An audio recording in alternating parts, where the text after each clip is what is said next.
reindeer mussel, creme fraiche. This might be the prettiest thing I've ever eaten in my life besides your mom's. You'll remember this meal for the rest of your life. And that's real talk. And you do know that. Hi, I'm Andy Milonakis, and this is Andy's Hungry Voyage, the only show where I'm hungry and on a voyage. Let's hop around the globe and see what great food the world has to offer. Still in Copenhagen, Andy takes a very special look behind the scenes at the world-famous restaurant Noma. Hello, guys. Hi. Awesome. Thank you. Do you have an absolute favorite dish that you're putting out right now that we just ate? Like, if you had to pick one out of any of those, do you have a favorite from those? I think the new raspberry spot. This is the raspberry dessert. Look how careful and delicate. They're like very careful. Awesome. Outside we have a barbecue section. Ooh, that smells good. So basically this is like the most primitive kind of oven that you could ever imagine. There's three things you can actually control. How much you want to have the exhaust open or the vents. Then if you want to keep the door closed or open. And then how much coal you're going to put in. It's the future. And it goes, yeah, that's it. It goes until 900 Fahrenheit, like 500 Celsius, so it's very hot. Wow. So it's called the Yost grill. A lot of chefs actually use this to make their breads. Well, we use this for grilling the leeks. That's like one of my favorite smells in the world. It's like burning wood. Yeah, it's quite nice. So when we start in the morning, we start preparing for lunch. When the lunch service starts, we start preparing for dinner service. And when the dinner service starts, we start preparing for the next day. So you take reservations. For our reservations was at noon, and then when is the next reservations you take? 7. Wow, that's it? Just noon or 7? Yeah. Awesome. So basically we do 2 seatings. That's lunch and dinner. That's awesome. I didn't know that. That's sick. This is the service kitchen, and 15 people works in the service. We have 10 in the dining room, 15 in the kitchen. Usually it will be another way around. So that means that in our case, everybody who works in the kitchen is actually counted as waiting staff as well. Downstairs we have divided the kitchen into 4 different sections. So we have one for desserts, one for the small appetizers, one for all the cold food, or the 7-part menu, and one for all the warm food. This set with one table, we forage 95% of the stuff, the wild plants and herbs that we use ourselves. So we kind of try to keep them as secure as possible. So that's why we don't use the basic kind of heat lamp stuff, because they would dry out the food and kill all the herbs. That's what we do. Forage and serve.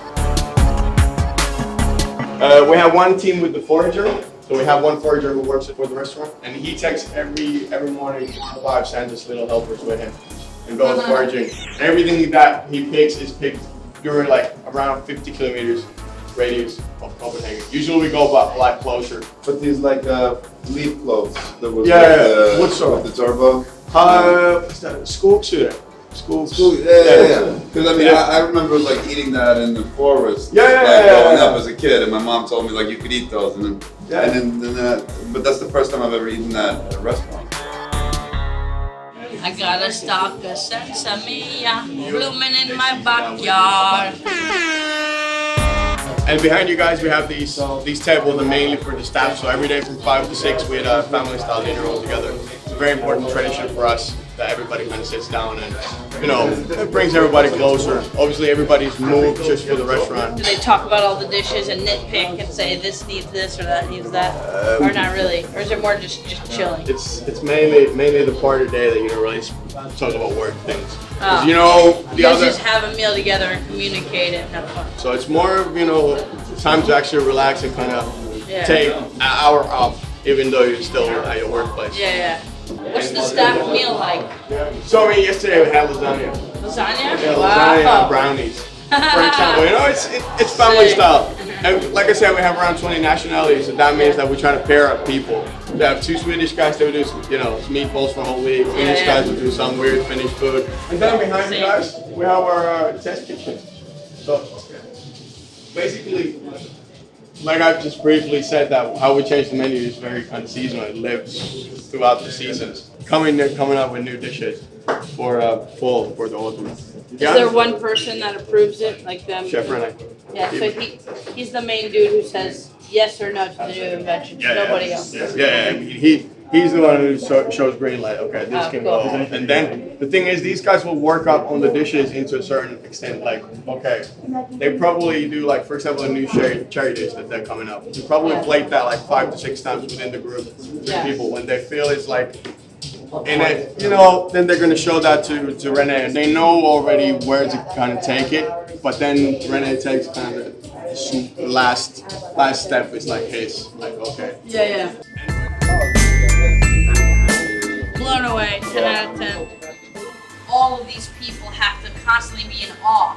You're seeing amazed faces every day with this level of food. You have to, because how could people not be amazed by it? You know what I mean? It's like you're Willy Wonka, and you're just like having all these young, innocent, naive people being completely blown away. I mean, we all felt the best meal that we ever had. Yeah. So sick. I'm quite humble.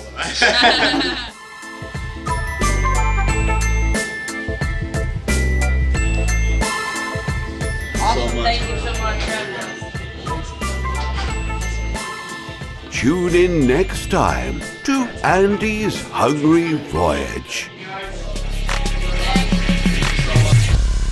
Hey guys, thanks for watching my video. If you like what you saw, subscribe. Or click here and watch another video, or here, or there. Don't forget to like and subscribe.